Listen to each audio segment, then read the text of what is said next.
Under the soft glow of the city's morning light, Elena Marquez was the kind of face television producers loved, confident, articulate, and impossible to ignore.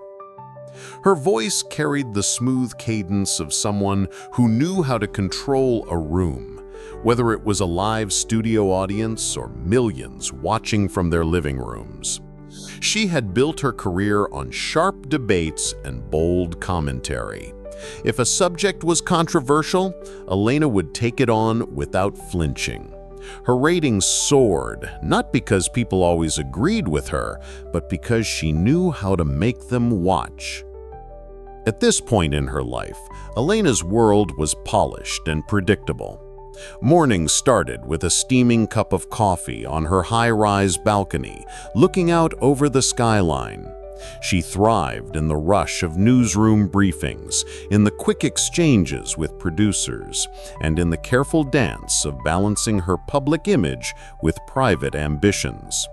To her, religion was a topic best kept at arm's length, not out of deep conviction, but because it never truly mattered to her. It was just another talking point, another card to play when a segment needed fire. Yet there was something else beneath the surface, a restlessness she didn't dare admit.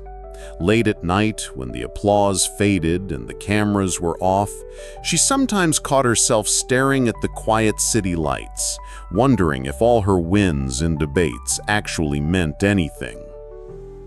On the horizon, a new season of her talk show was about to begin.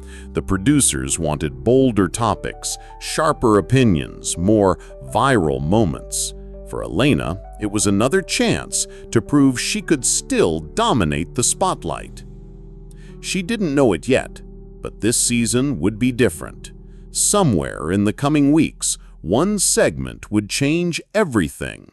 Not because she was unprepared, but because she would hear something she could never unhear.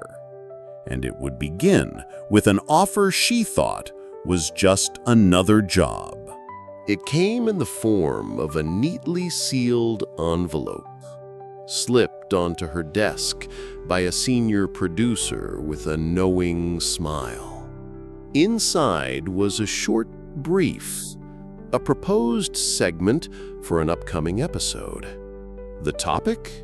Unmasking the myths of Islam. The notes were blunt, almost aggressive, outlining points that painted the religion in the darkest light possible. Attached was a discreet note. Our sponsor is willing to pay generously if we push this angle. Make it sharp, make it memorable. For Elena, this wasn't unusual. Networks thrived on controversy, and sponsors often had their own motives. Still, something about the specificity of this request was different. It wasn't just a topic, it was a script, almost word for word, with selective quotes and context designed to stir outrage. The number written at the bottom of the page made her pause. It was more than she earned in 2 months, enough to fund the apartment upgrade she'd been eyeing, enough to erase certain debts she kept private. She leaned back in her chair, letting the city hum through the glass windows of her office. It was just television, she told herself. People watched for entertainment, not truth. Her job was to keep them hooked, not to preach morality. Still, the unease lingered. She remembered a Muslim guest from a past episode, a quiet woman in a pale scarf who had spoken about faith with such conviction that it briefly silenced even Elena. That memory flickered, but she brushed it away. By the next morning, she had emailed back her acceptance. The studio confirmed the date, booked a panel, and arranged a debate that was less about dialogue and more about spectacle. And as the day of the broadcast approached, Elena convinced herself of one thing. This was just business, nothing more. What she didn't see coming was how easily just business could turn into something that would haunt her.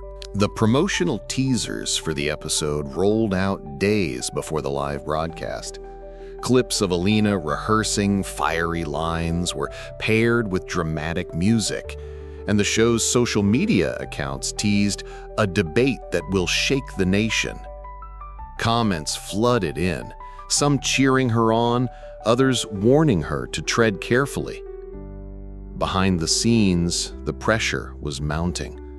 The sponsors' representatives attended the final briefing, their eyes sharp, their smiles thin. They reminded Alina to stick to the script and avoid letting her guests control the narrative. Every bullet point, every sound bite was designed to provoke. Yet the more she rehearsed, the heavier it felt. Words she had once delivered with ease now left an odd taste in her mouth.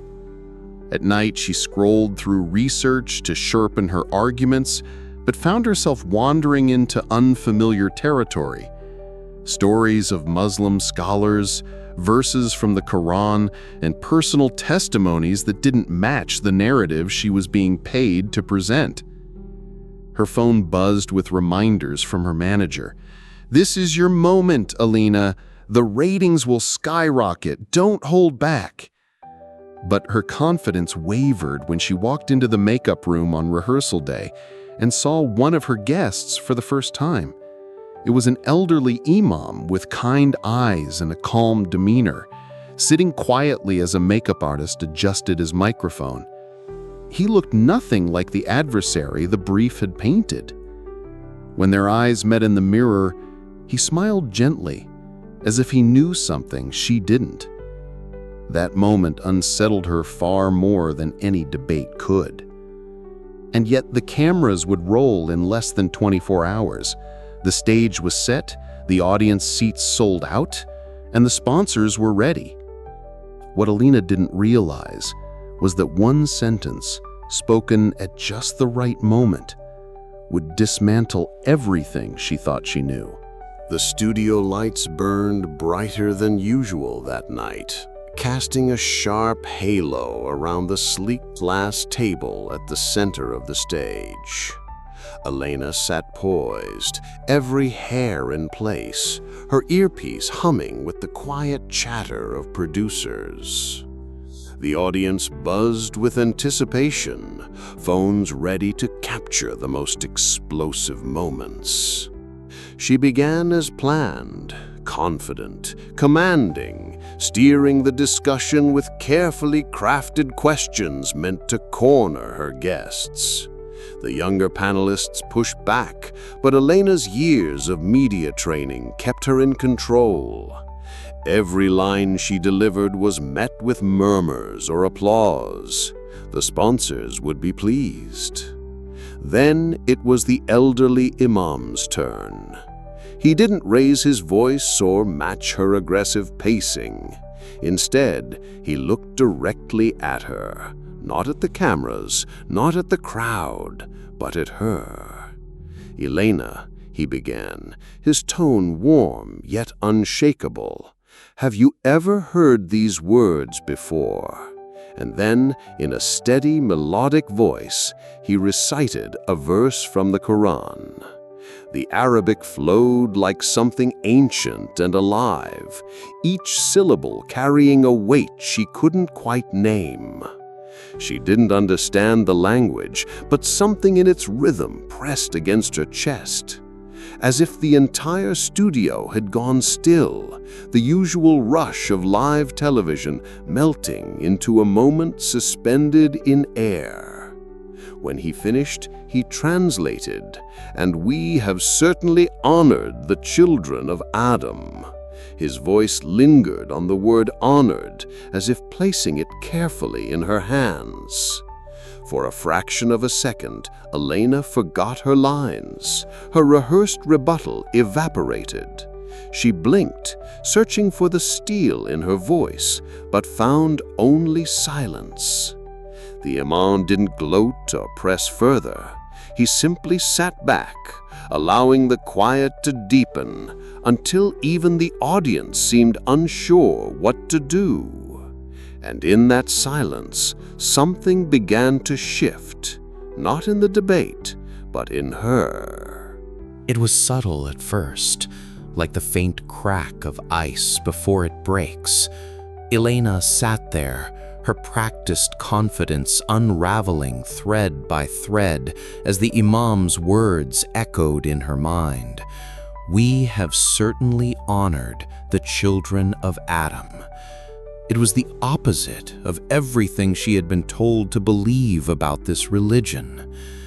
The producers' voices crackled in her earpiece, urging her to take control of the narrative, but their instructions felt distant, almost irrelevant. She could hear her own breathing more than their commands. For the rest of the segment, she moved through the motions, asking questions, nodding at answers, but something inside her refused to return to the script. Her responses softened, her interruptions grew fewer, and she found herself actually listening.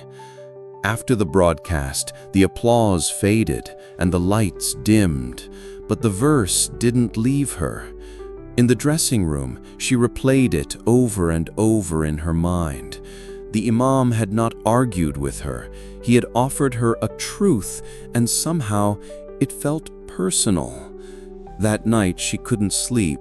She searched for the verse online, listening to multiple recitations, each one stirring the same unexplainable feeling. She read articles, translations, and commentaries, piecing together its meaning. The more she read, the heavier the guilt became. She had accepted money to attack something she barely understood. And now, for the first time, she wanted to understand. By morning, she knew she couldn't continue the same way. The next episode was already planned, the sponsor ready with another generous payment. But her heart refused to cooperate. She had a choice: keep playing the role that made her wealthy, or take the first step towards something that might cost her everything, but give her back herself. The decision came quietly, not in a burst of defiance, but in the calm clarity of dawn. Elena arrived at the studio earlier than usual, the city still waking under a pale orange sky. The corridors she had walked 1,000 times felt different now, each step echoing with the weight of what she was about to do. When the cameras went live, she didn't launch into the usual monologue. Instead, she took a deep breath and addressed the audience directly. "Before we begin," she said, her voice steady but softer than they'd ever heard it, "I want to acknowledge something important. Last week, a guest shared words with me that I have not been able to forget." She recited the verse carefully, respectfully, in both Arabic and translation. The producers panicked in her earpiece, the sponsors no doubt fuming, but she didn't stop. "I realize now," she continued, "that I have spoken many times about things I never took the time to truly understand. For that, I owe you and myself the truth.